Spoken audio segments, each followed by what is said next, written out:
2026 ခုနှစ်မှစ၍မြန်မာနိုင်ငံသူနိုင်ငံသားအားလုံးတို့သည်ရန်ကင်းကြပါစေ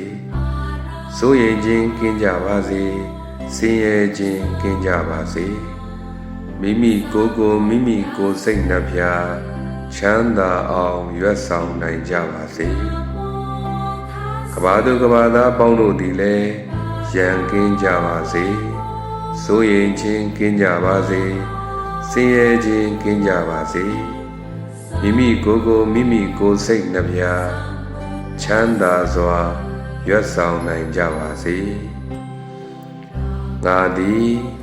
သူတစ်ပါးတို့ရဲ့အကျိုးစီးပွားကိုလိုလားနှစ်သက်ဆောင်ရွက်ပေးနိုင်ရပါလို့၏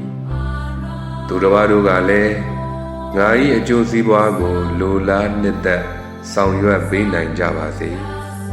ငါသည်တပါးသောတတ္တဝါကိုမငြင်းဆဲမနှိပ်စက်ပါရစေလေသူတစ်ပါးတို့ကလည်းငါကိုမငြင်းဆဲမနှိပ်စက်ကြပါစေနဲ့ငါသည်သူတစ်ပါးတို့ရဲ့ရန်သူဘယ်တော်များမှမဖြစ်ပါရစေလေသူတစ်ပါးတို့သည်လည်းငါ၏ရန်သူဘယ်တော်များမှမဖြစ်ကြပါစေနဲ့တတဝါများစွာဘေးရန်ကွာကျမ်းမာချမ်းသာကြပါစေယခုကြာရောက်မီ2026ခုနှစ်မှာစ၍တတဝါအလုံးတို့သည်ကိုယ်စိတ်နှပြဘေးရန်ကွာ၍သူတော်ကောင်းတရားများကိုနေညာမယုံပွားများအထုံနိုင်သောပုဂ္ဂိုလ်များဖြစ်နိုင်ကြပါစေ